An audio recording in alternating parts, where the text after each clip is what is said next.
Console Wars the card game. Featuring more famous video games than you can shake a stick at, Console Wars finally allows you to win a war you've been fighting and probably losing on the internet your entire life. Quit being a keyboard warrior with the warm embrace of anonymity to protect you. Now you and your friends can fight on the front lines, battling for incredible franchises, exclusivity, and eventual victory. Collect some of the most famous video game franchises of all time. Protect them with loyal and frighteningly dedicated fans. Brave the volatile video game industry and claim the ultimate victory in the Console Wars. Your favorite video game making mega corporation needs you. Enlist today. Head to consolewarsgame.com. Pick up a copy of Console Wars the card game, outshine your rivals, and prove that your platform reigns supreme. Out now. This is Xbox Era. We're an independent, community-funded publication focused on providing the best coverage and discussion of your favourite platform, Xbox. With best-in-class forums, a kick-ass Discord server, and awesome merch, XboxEra.com is your destination for the best news, reviews, and features focused on what you care about. With shows like the Xbox Era podcast, headlines, and a whole heap of Patreon-exclusive content, we're proud to be an independent publication completely funded by you. If you value having an outlet truly focused on your preferred place to play, you can become one of the cool kids by supporting us directly via Patreon. Just head to patreon.com/Xbox Era. You get cool swag and awesome perks, and we get to keep doing what we do. Become a part of the best Xbox community on the internet and help us grow even larger. Thank you for your support.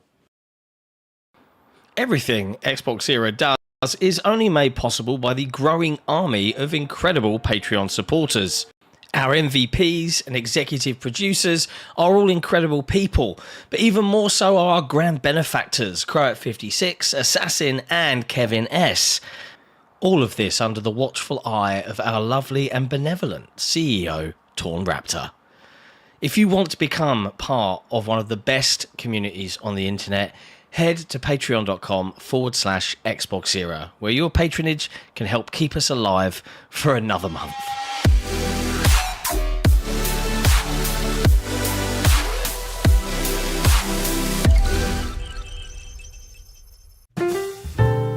Hello friends, and welcome to another episode of Headlines, Xbox Era's twice weekly show that covers all the latest and greatest from across the video game industry.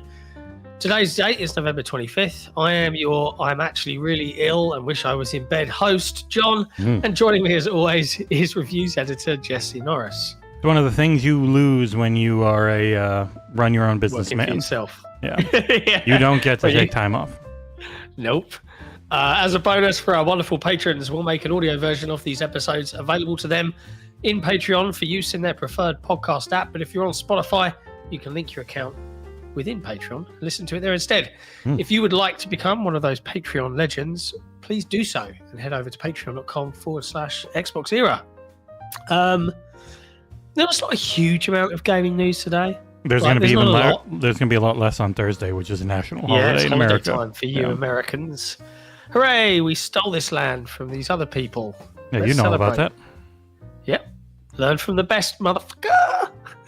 Yeah, Thursday's probably going to have to be some sort of themed show if we're going to do anything. I'm open to ideas. What are we thankful for on this day? We're thankful Not for Xbox. Patrons. Oh. I'm pretty thankful for my Xbox. I've been playing it a lot lately. Although, I've now got this beautiful monstrosity. And that's a way smaller version. Yeah, I know, right? It's still ugly as fuck.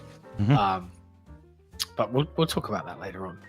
What I want to know about first, Jesse, is what's it like putting on a VR headset, but not in a video game that's a horror? So I got a review of Ally, which you are a game tester and you test VR games, but it's like super duper fancy VR, which somehow completely reads your entire body and envelops your entire vision and everything. And it's just it's a excuse to have like a bunch of different horror genres as playable segments, and it works pretty well. It's fine. You can tell it's a small studio doing what they can with Unreal Engine, where like my God, does the game look pretty sometimes environmentally, but the character models and the way they animate, that's how you can generally tell it's still a pretty small indie team. But overall, it was fine. Surprisingly okay voice work from the main two of your character Sam and Isla, the AI lady. Pretty good. If you're looking for a little horror game, I think it's like $30. Worth checking out. I reviewed it on the Sexbox, and it looked and ran very well there. Good. Jengus as well also dipped his toes into the horror genre and published a review for Aya, a prologue, which is, as I understand it, you're a child of sorts trapped on a ship in the Bermuda Triangle. I don't know much more than that, but if you're curious... So much horror. I'm literally doing three horror games. Isla's done. Silent Hill 2 Remake's done. I'm not allowed to post it till tomorrow because of our stupid schedule. And then I'm working on Routine, which comes to Game Pass on December 4th. Yeah, that's good. It's great. Just horror time. Chenga's also had an interview with some of the team behind Aya, a prologue, which is a group of developers called Probably Monsters, I believe. And that is also available to read. I bet you they're not monsters. I hope not. I hope they're nice people. But yeah, otherwise, it was the Xbox 360's birthday. And And Xbox didn't do anything about it except for a post. Gross. I know Yeah, let's get angry at Microsoft. people want to get mad at everything. Like Microsoft's made it clear the thing they're focusing on is next year's 25th overall anniversary. I don't know. It's like it was also the 12th anniversary of the Xbox One. No one lost their shit. Like, who cares? It's just a random ass date. They decided to launch something a long time ago. You have some, hey, remember this posts, and you move on. But 25th, that's generally, it's a bigger anniversary to celebrate. And I did put out, I can't remember if I put it out on the Saturday or the Sunday, but I put out a thing just focusing on some of the memories of the 360 era. But more importantly, Kat on our side has been trawling the internet for the very, very best that she can find in Black Friday deals. Head over to the xboxhero.com/deals and you'll find plenty of links to various tech that we've found. I don't know if you guys linked it. Running on it. The Bandai Namco store has a bajillion things on sale, including Shadow of the Erd Tree. It's a PS5 collector's edition, but it's mostly just about the statue and stuff in it anyways. $40, normally $250. Wow. And I almost did it, but it was $25 in shipping and handling. I was like, God damn, it's just a giant Mesmer statue. It'd be right there. Get rid of the stupid Arthur one from those nice folks who sent it to me and smashed JT. Do you know what I'm really mad about? I wanted to put a Black Friday deal up for Console Wars, the card game. Amazon won't let me. Wow. Why? Like, literally their own tools, you're not eligible to run a discount. And I'm like, but I want to discount it. No. I'm like, but why? It's my choice, right? We could discount. No, not allowed. It's ridiculous. I honestly, and their platform is so convoluted and awful. It's no wonder to me why people just try and pay Amazon more to manage it for them, because it's a nightmare. So as much as I wanted to give everyone like a discount of some description, I can't feasibly see a way of doing it that actually is allowed outside of just wholesale dropping the price, but then it will look like a price drop, which I'll then have to manually readjust and put it back up again. It's just, it's frustrating. But you should buy the card game anyway if you haven't, especially in the run-up to Christmas, because that's the perfect time to buy a card game for everyone. Anyway, let's deal with the news. And I do apologize. I am poorly as hell. I sound really bunged up, and I have to keep stop, blow my nose, or sneeze. So you sound and look normal to me. If this makes for unpleasant listening, I apologize. I'll do my best. Not as bad as us and all the beans, according to that one guy. I got very mad for our money desperation and how the beans ruin the flow. And it's like, the beans would have been fine if Nick could figure out which bean is which and not take 3 minutes looking at the box to say, is this yellow? It's like, Nick, you just might not have it next time. We just got to be a little faster. We just need him to be faster. I can literally look and go, oh, here it is. Yeah. I mean, I think that particular user wasn't actually mad. I think they were regular, that were just having fun with us. An audio listener, because I did worry about the state of audio listeners for the bean bonanza that was this week's podcast, thanks to Jon and Jesse going absolutely bean crazy. And they did say, yeah, I was enjoying listening to some of the stories that then kept getting interrupted with beans. But they also understand that one podcast helped fund like a significant portion of our Summer Games Fest costs straight away. That makes all the difference in the world. So and plus, there was the anticipation of not seeing the reaction and waiting to hear it and then going, yeah. What fun. Anyway, shortly after we did headlines on Thursday last week, the New York Times published a rather interesting interview from the CEO of Roblox, where, and this is the fun part, Roblox pitched the interview to the New York Times, and then the Roblox CEO turned up and seemed woefully unprepared for the many questions that were quite sensible being asked by the interviewer at the New York Times. Jesse, what the fuck happened here? Like, this is an insane, like, have you read through the whole thing? This is bonkers, man. Yeah, that's why it became the lead topic for today when I read through it, and I was like, what the hell? My God. David Bazuki, Roblox CEO, interviewing with the New York Times, and every bad idea they joked about having, especially when it came to, I'm going to say, legal child gambling. He was like, no, that sounds great. He got very mad. He kept yelling, hey, high five, high five. And like whenever they were saying something he didn't like, and then he was like, oh, we're in agreement on that, high five. And it's like, Jesus Christ, you don't know how to talk to people. And you're the friggin' CEO of what is essentially a social media and gaming platform. Side note, CEOs, kind of mental people already. Yeah. But like you can go through, I'll have it linked on the website. You can go through, and if you want to read it instead and just see some of the stuff, he gets really mad whenever they start bringing up like the most basic stuff about how horrible Roblox is. He did not seem prepared, and at the very end when they start joking about like using kids for legal or infusing legal gambling mechanics into the platform, and then one of the interviewers like, I think I'm kidding, I think it's a horrible idea, and he's like, I think it's a brilliant idea to it. And it's just like,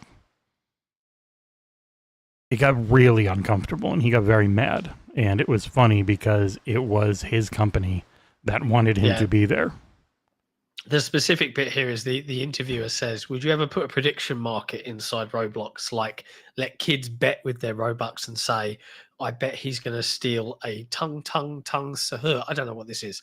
Newton says, I bet he's not going to dress to impress. And Bazuki replied with, we would. I think we would have to do that. Once again, I'll share some of the complexity. Every single country in the world has different legislation around loot boxes and kid gambling. So we would have to be, it sounds very fun and obvious. Like, I love that. And then the interviewer is like, to be clear, I think this is a horrible idea.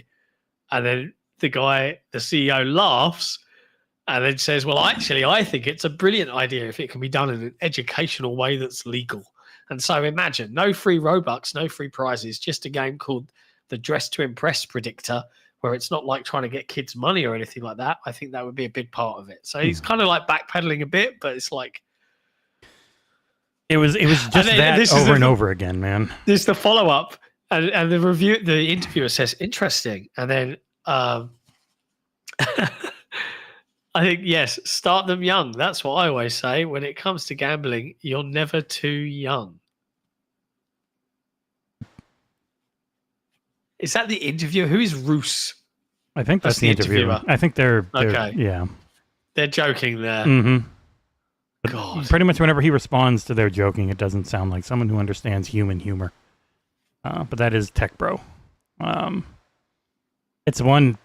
It's if you're able to watch cringe content, and you just want to see what the type of person a CEO has to be, it is illuminating on why they are able to be so exploitative in our minds as we see things allegedly, supposedly. Like a lot of us couldn't look at someone else's children or our own children or just any human being in general and be like, what can I do to just get any money from them? Short of killing them, at least most of them. We'll kill some. Like that you just have to have that type of mentality to be one of these CEOs, and it has served Roblox well. They have more players every day than Steam. Yeah. Well, actually, funnily enough, they make a lot of money. They barely keep any somehow.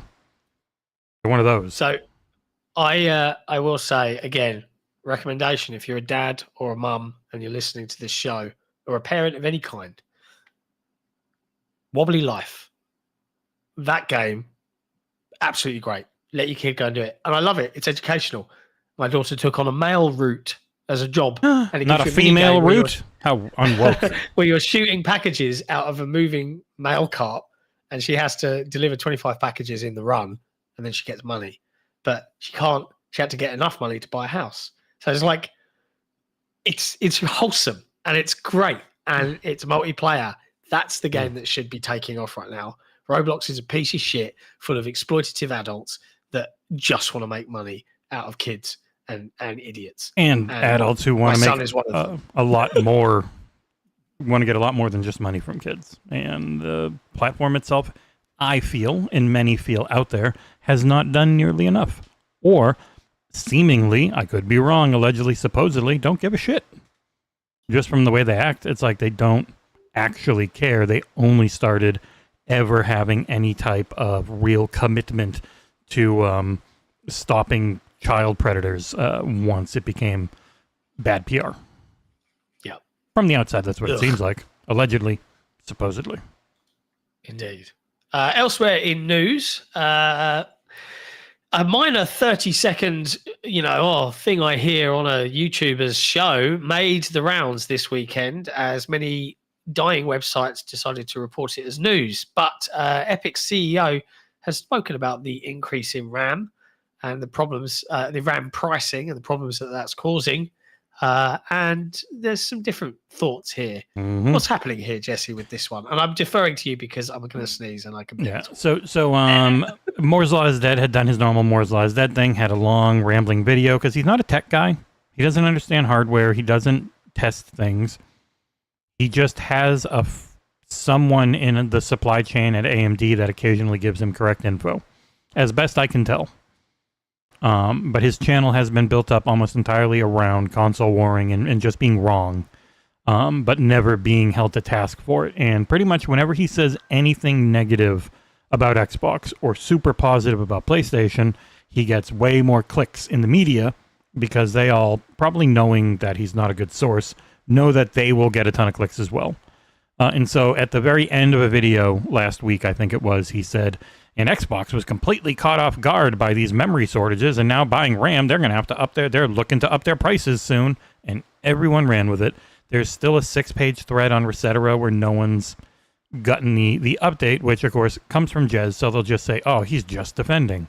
But Jez, actual reporter, no matter what you want to think about him, will have sources, and he went to them, and at the end of this article where Tim Sweeney was talking about all the pricing on RAM and everything, Jez said that he had seen people running with a story about Xbox prices being ready to increase because they were running out of RAM, and he asked his sources, and they assured him that was not the case, that they have a stockpile for now for Xbox and Surface and other devices. But like anyone else, that stockpile will eventually run out, and if prices haven't gone down, then I imagine prices could rise on everything. That's just the way it is. But like PlayStation will be a while, because PlayStation has said they have all their parts stockpiled for a long time, because they do that more often. They stock up ahead, generally more, and like they'll have finished product in warehouses, whereas Microsoft makes to order. It's not that they didn't have the parts already ordered, because like a lot of these companies, when you've got tens of millions of projected lifetime items that you're going to build, you need to have your stuff sourced years ahead of time.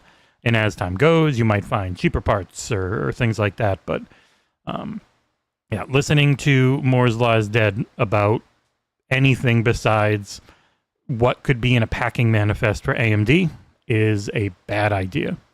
And it's always disappointing to see sites. And like pretty much all of them, Eurogamer, Insider Gaming, IGN didn't, VGC, and a whole bunch of others. Like pretty sure most of them ran with it. Because everyone needs clicks. Yeah, they don't care. And then you use the word "it is claimed." The words "it is claimed" are like the get out of jail free card, and I don't like it. But yeah, like literally, we could go on the podcast and go blah blah blah bullshit, and it would be websites next day. Mm-hmm. I could literally say anything. Yeah, like that's always a joke about WCCF Tech and the Gamer and whatnot. Like pretty much all the Valnet, a lot of the Future, which Windows Central is a part of. But Windows Central doesn't really do it. But a lot of those Zip Davis ones, like Eurogamer, has completely, seemingly from the outside, shifted under Zip Davis and IGN to where they just seem to have a hit quota for getting clicks. Yeah, it's bad. It's like not good. Eurogamer to me, as someone who's been reading Eurogamer for 20 years, I'm like, you would never normally report this bullshit. Equally, like, and it's not the only silly thing that's blown up unnecessarily. The other hilarious one was Colin Moriarty from. Who didn't actually say anything. Say what you want about the guy. I'm not saying anything, but as you were going to point out, what did Colin intimate that he hoped might happen, John? He was just like, oh, I hope we could see Intergalactic in 2026, and gave a list of reasons why he hopes that. Yep. He was just expounding an opinion and hoping to see it at the Game Awards. Yeah, that's hoping. And then before we know it, Intergalactic could release in 2026 per report. And Intergalactic could be at the Game Awards. Yeah, it's and it went everywhere. Mm-hmm. And then he quite rightly points out, now look at all the bullshit that he is getting for being called a liar and fake on all these different Reddits and websites over something he didn't report and didn't say, but gaming websites were like, well, I need revenue, so let me just report on that for you.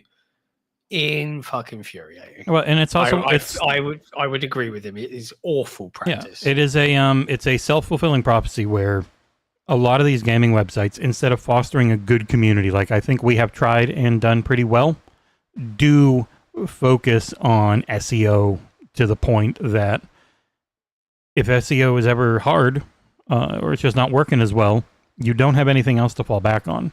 And so you just have to get worse and worse with it. And so it's just a perpetuating cycle of it's like, okay, we want to get out of having to just report every stupid rumor imaginable, but they don't have an actual audience to try and monetize it all.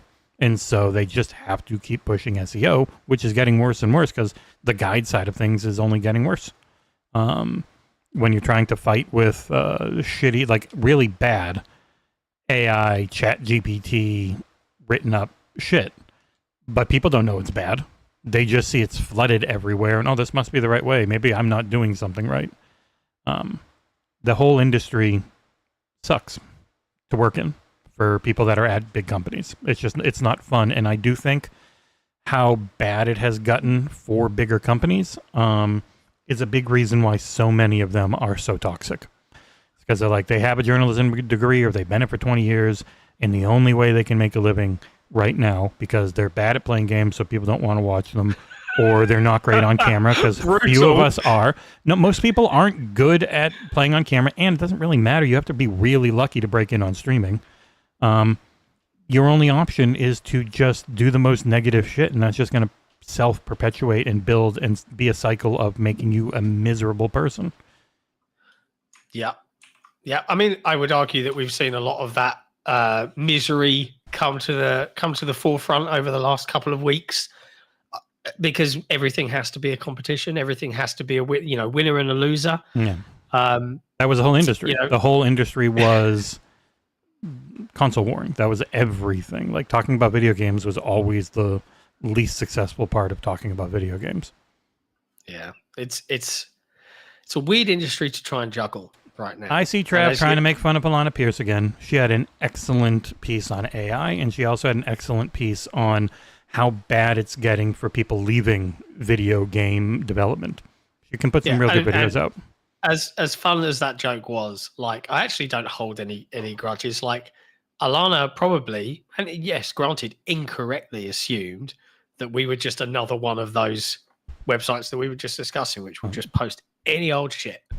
Old shit to get a click. I mean, Nick would. Those were his rumor mills. Yes, but we've made a very concerted effort to step away from that and focus on the actual people that make it worth hanging around here, which is you lot.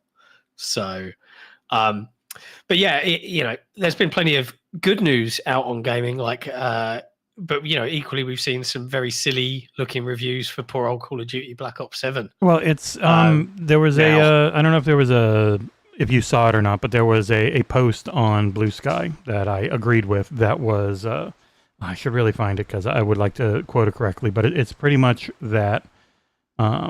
One of the producers on Guilty Gear Strive said it was basically impossible to source player feedback on balance changes online because nobody had original opinions and would just parrot what the most popular content creators said. And so they had to rely on data. And I think about that every day. And that is every single gaming opinion you find on Reddit, and most of them on Resetera. The moment one person of influence says something, like they are influencers, and they get an entire army of a small but loud group of people who then parrot it nonstop. And that has happened, I think, with the Call of Duty reviews, where It was an 84 for the first week, and it's down to like 65 now on OpenCritic because every late review has been a 3, 4, or 5 saying the exact same things that the previous one said. And it's awful because it's like all of those reviews focused on the campaign, which is the weakest part of the overall package. Yes, still stupidly fun. But it was last year. It was the strongest part. Yeah, and that's an 83 on OpenCritic or something like that. Why are these reviewers making the smallest part of an annual Call of Duty purchase the focus of the review? I can't really say. But because you can put 5 hours in, and then you're done. You don't have to keep playing. I have to give credit to IGN, though, who, yes, they didn't like the campaign and they said as such, but in their actual review, which they spent some time with on the multiplayer side, they gave it an 8, which is fair. But, you know, people see our review and go like, how could you do that when the campaign's so awful? And it's like, because of the other 85% of the game. Yeah, and the campaign's dumb. It's not bad or broken. It's just, it's a stupid series of reasons to have fun gunfights. And then the end game's really fun. Even though it's not super deep, but Season 1, which is coming up as our very next news topic, is adding a whole mess of things. Probably a lot of people who are playing the game and really like it, call it maybe their best and most detailed roadmap to start one of these games. Yeah, there's a lot, right? There is a fucking ridiculous amount. I saw one of the feature images has what we'd already seen, which is the giant freaking iron robot from Blops 2. God. Yeah. So yeah, Endgame is getting a whole bunch of stuff. They've untethered it from the completion of the game, and it's now available to all players as of November 21st, so 4 days ago. There's going to be Endgame world events across Avalon, including the aforementioned giant robot. Giant zombies, fight off hallucinations, and then in the mid-season, you'll be able to engage in combat with advanced VTOLs manifested by fear. Ooh, there's new skills. There's something here, and I'm just taking it from the article we've poked out. Codmus. What? I presume this is okay. The arrival of Codmus in Endgame, which brings snowballs and gift-wrapped supply boxes into play. That's fun. Yeah, there's a bunch of new maps coming. There's new modes. Mm-hmm. Prop Hunt is coming back. Good Lord. Yeah, they are going all out. Really big. Because I remember talking with Treyarch in August when I went to LA to see this, and they were very confident in their overall package of the game. I took it as a hint when they never really showed off the campaign, and they just talked about COD zombies and multiplayer. And it was right. The campaign was built from the parts of everything else, essentially, but it's the same. Like, everyone's, we got to get back to the old style. It's like, I mean, Black Ops 6 wasn't really that far off. There was plenty of boots on the ground, hoorah, linear shit, mixed with, like, a DM or a Battle Royale mission and a zombies mission, but most of it was still very linear, boots on the ground, grounded shit. So yeah, it is a case that the people that I call them tourists, and I'm a tourist, I'm a COD tourist, I don't play religiously or anything like that. And if all you're doing and judging an annual COD release is I'll come in and I'll play the campaign for 5 to 6 hours and then bail, your opinion is going to vastly differ from someone that might, like Fairy, for example, Gyoto on our team, who did led the review effectively overall, who spends thousands of hours. I think he's already prestiged 5 or 6 times since release.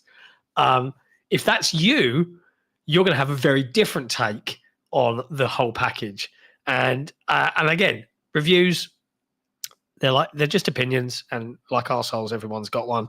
But how about the poor people born without buttholes?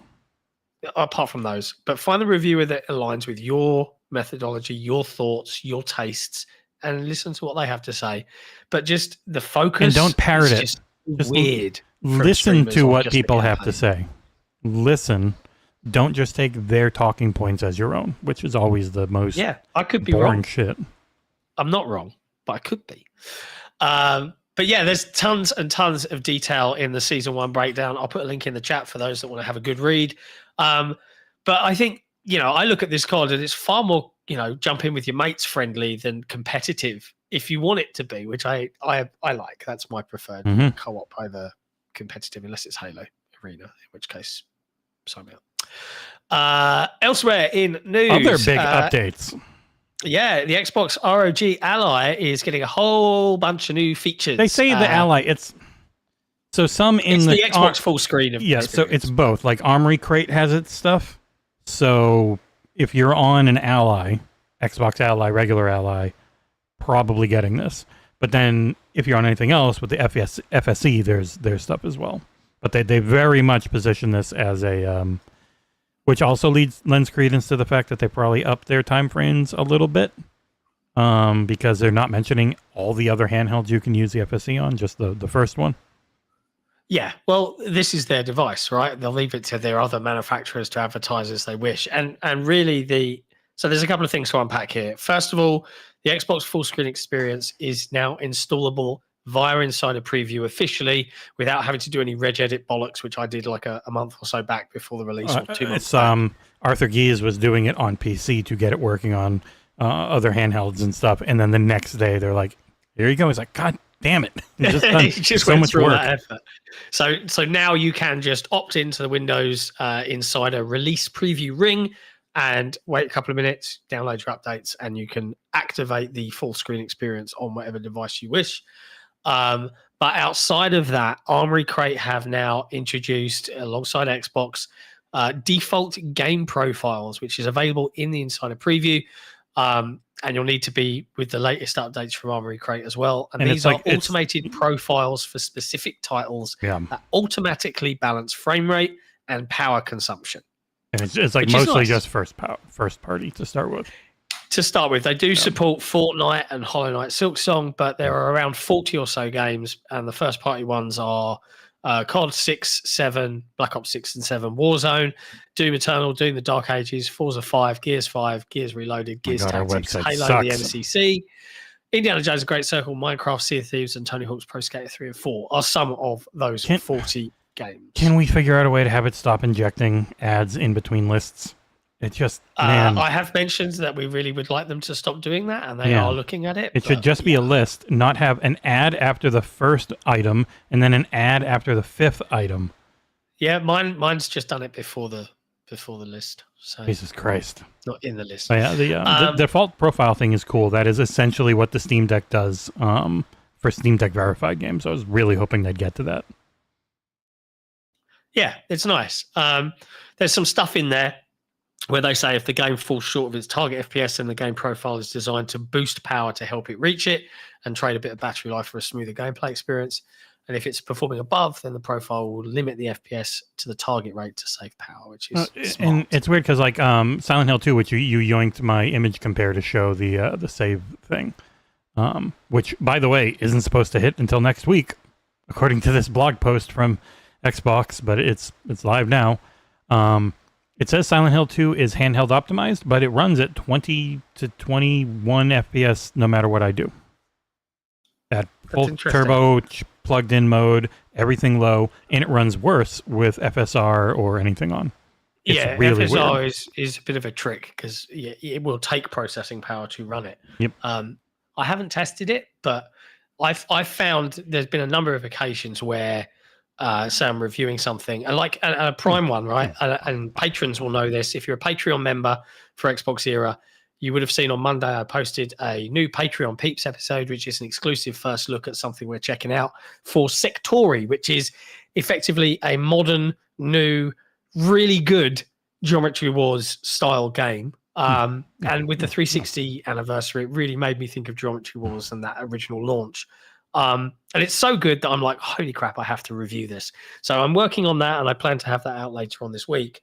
But when I first put it on my Ally, it ran like shit. And I was like, and I dropped the resolution down, and it still ran like shit.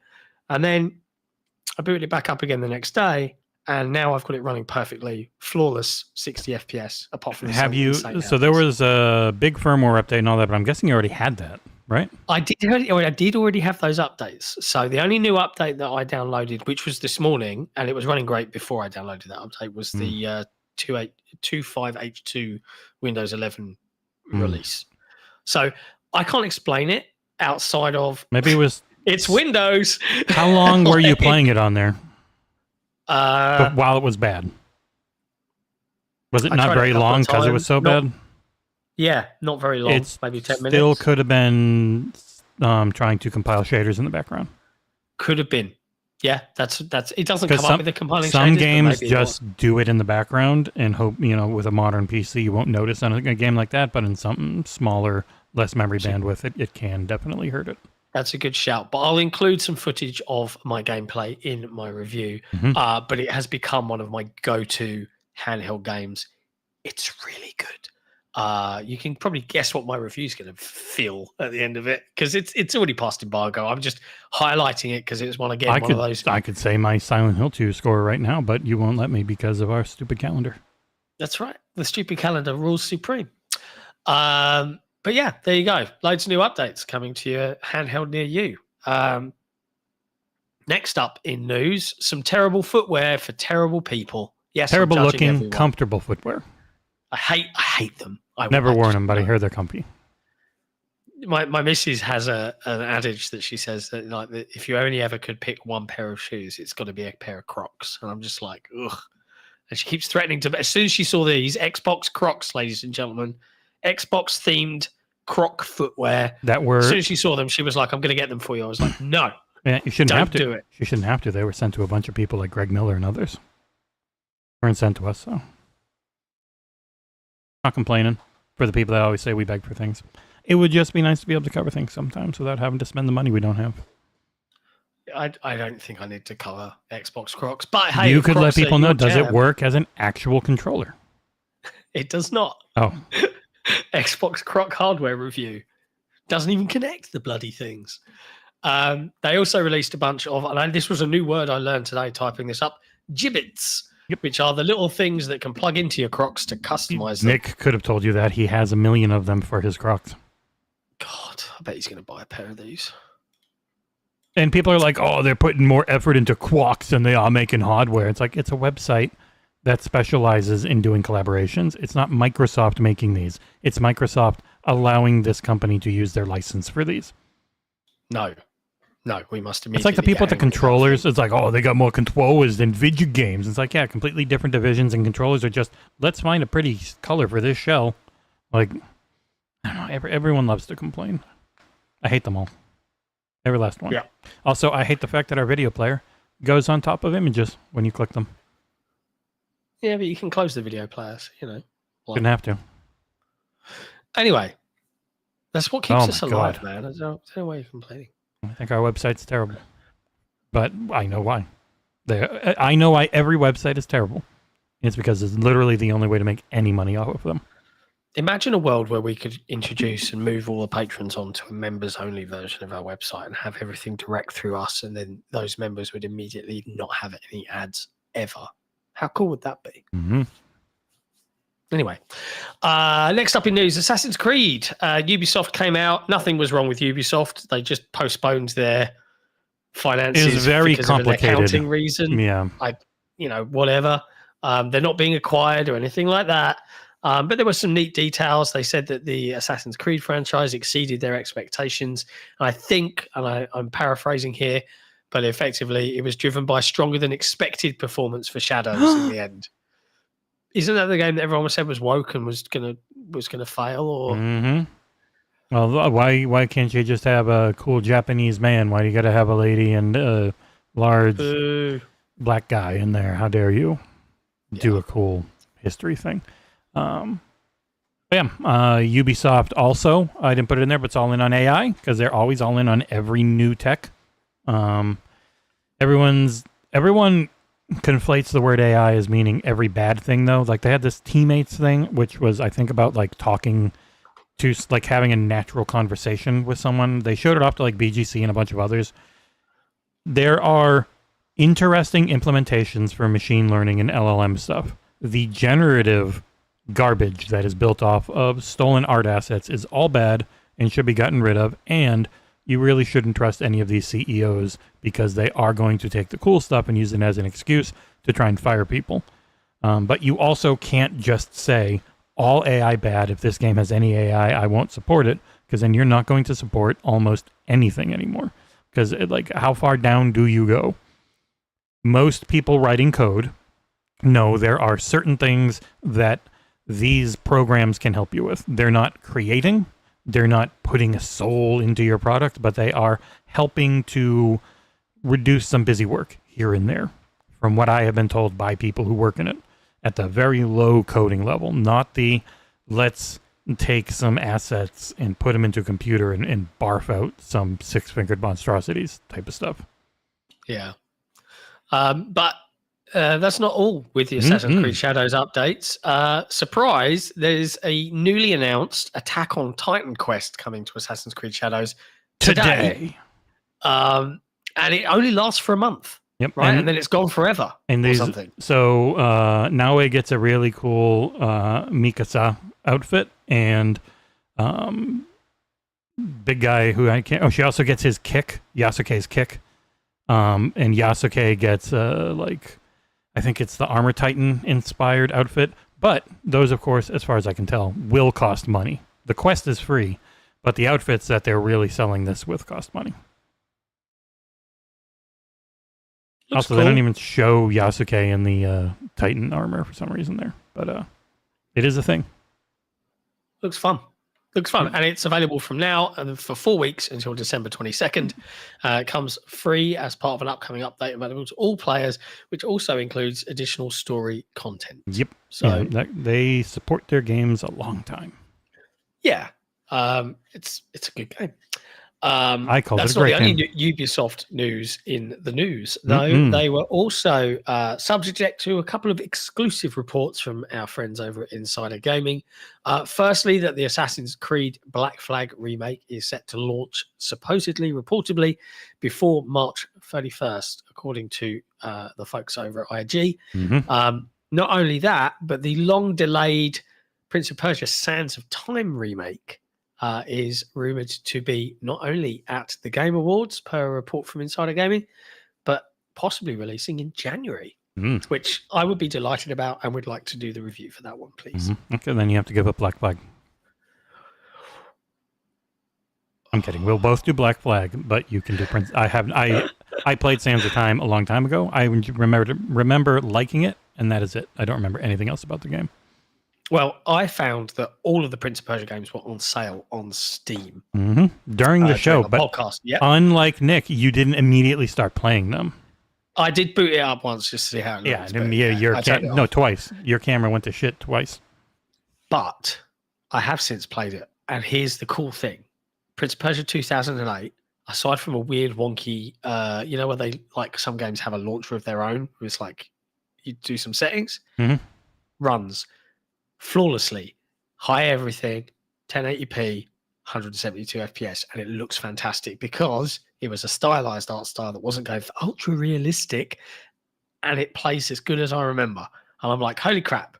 So it's inspired me to actually start working with the team internally here at Xbox Era, and certainly with our community, to compile the best games for your handheld gaming sessions. And rather than divide them into just here's some really good games, we figured, like, well, what if we divided them into, here are the really power-hungry games that run fantastically, but be warned, your battery will die.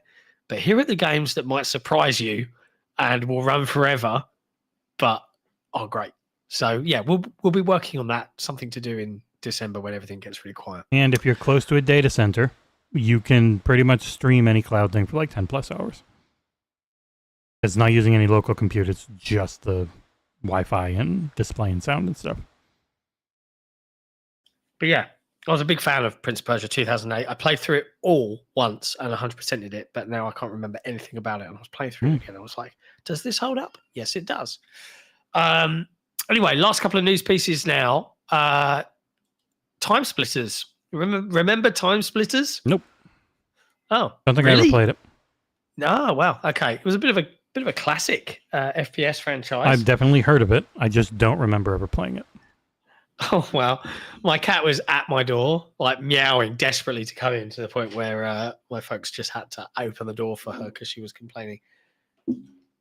Anyway, Timesplitters is back, and that's all thanks to a new port from a dedicated bunch of fan developers in a fan-made project that had the IP holder, which is now Crytek of all people, had their blessing.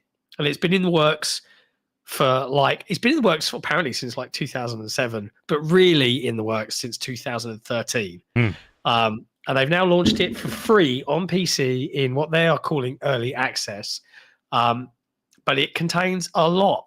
28 maps, an online and offline story mode, 51 arcade leagues, 32 challenges, 96 characters, 41 weapons, 20 arcade game modes, a new game mode called Team Elimination, an updated mode called Last Stand, online and offline arcade with bots, and 10 players online. And a big thank you to who for that? Thank you, Jay Foley. Hello, guys. Have a great day. Waiting patiently to buy my Xbox Crocs with 333 on the tip. Thank you, Jay. Thanks, Jay. But yeah, like they even said on their website, jokingly, what did they say? Sorry it's taken us so long. We've only been making the largest free content video game ever. So yeah, it's free. It's only on PC right now. And they have also said that it's full of bugs because it's an early access release. So, you know, your mileage may vary, but I might check this out at some point. I might give this a download and check it out. We're going to be looking for content all December long. Yeah, it's going to be a lot of Patreon content, I think, all December long, right? We need nice Elon Musk. If there's one of them out there, there probably isn't because he's the only trillionaire. We need a nice rich person to just let us hire Nick. And then we'd be able to make good, fun content all the time and not focus on stupid writing. I don't mind writing. I like writing. It's not bad. It's just also like you're really tied to big things happening a lot. Otherwise, then it just becomes the more grindy stuff. Yeah. But yeah, last news story then now. Far Cry. Should have really stuck this in the Ubisoft bucket. But hey, yeah, Far Cry is getting a TV show. What's going on here? Rob Mack from It's Always Sunny and Noah Hawley of Fargo and Alien Earth and many other great things fame are working together with FX to make a Far Cry TV show. It's an anthology series, which generally means like each episode is kind of not tied to the last. Hopefully okay. Noah Hawley, very good. I know Rob from It's Always Sunny has gotten big and ripped now, which I used to make fun of in the show. Never really watched that show either. It's one of those ones where when you're not there at the beginning, and then there's this many seasons, and everyone says skip season 1, go right to 2, and go on. But even then, it's just an insanely big time commitment. I'm hopeful, you know. It's more just like the fantastical setting type of thing that's probably going to tie it to it. Maybe they hit some of the game stories where, and yeah, Noah Hawley makes very good stuff. I have, Mythic Quest was also a Ubisoft production. Well, there you go. I've heard that show was okay. Not great, not terrible. Nice. But yeah, I like this. I like this showrunner a lot. So I was happy when I heard this because there's a lot of stuff coming. Like, was it Amazon's got God of War and Horizon, Mass Effect. Netflix, and Mass Effect's the one I mainly care about. Though God of War could be really cool. I don't find anything that interesting about Horizon. God of War could be really cool. And then Netflix has the animated and live action Gears stuff in the works. So I'm hopeful. And a movie, right? Yeah. Well, they got the mix. They got a mix of the live action and the animated things that they're doing around Gears. And then hopefully, it was about 8 days before embargo last time that I got the Fallout TV series. I looked it up. So I'm hopeful at some point next month I'll get Fallout Season 2 and be able to do a review of that. And outside of The Last of Us Season 2, it's been a great time for video game adaptions. Although that Return to Silent Hill, don't know about that one. I think all in all, it's been a great time for video games all up. Mm-hmm. You know, like 2025 has been one of my favorite years in terms of stuff that has just, you know, it's become my personality for like a couple of weeks. And there's been many games that have managed to achieve that. And that's a big deal for me in gaming. There is another one, an exclusive Patreon peeps that's coming tomorrow of something that I'm going to have to point towards Gyatso if he hasn't checked it out yet. Because, you know, like how you say to me, any Survivors style game has to get the music right first and foremost, and then everything else. If you haven't tried it yet, Jess, I'll happily gift you a copy on Steam. Maze Mice. Maze Mice. Go check it out. But if patrons are curious, it's available right now on iOS, Android, and Steam. I hope it comes to Xbox because they've made a neat little game here, and I'm curious how deep it goes. There's some really good ideas in it. All I will say to you is imagine if Pac-Man made out with Vampire Survivors and also got Super Hot involved. Super hot. Anyways, that's it for video game news for this Tuesday. I'm sure lots will happen between right now and Thursday when we'll next be live for another episode of Headlines. But don't worry. If you're sticking around this evening and you're bored of something to do, you can join a very poorly me who is hopefully going to feel a little bit better at this point for Jesse and I to vote on our own nominees for the Game Awards. Go through everything that Jeff's nominated and decide the winner in each category. Is that right? Did it last year with Nick. I probably won't be as fun, especially in my current. Yeah, it's like going over it, talking about it. It's our votes and talking about who we think will win. So like we vote, but we also say it'll probably be this one. So we vote. I vote for Expedition 33 and everything is nominated, and then say, and it's probably going to win too. Yeah, you'll probably be right. But join us later on tonight. It's live. It's scheduled on YouTube, so we'll see you there.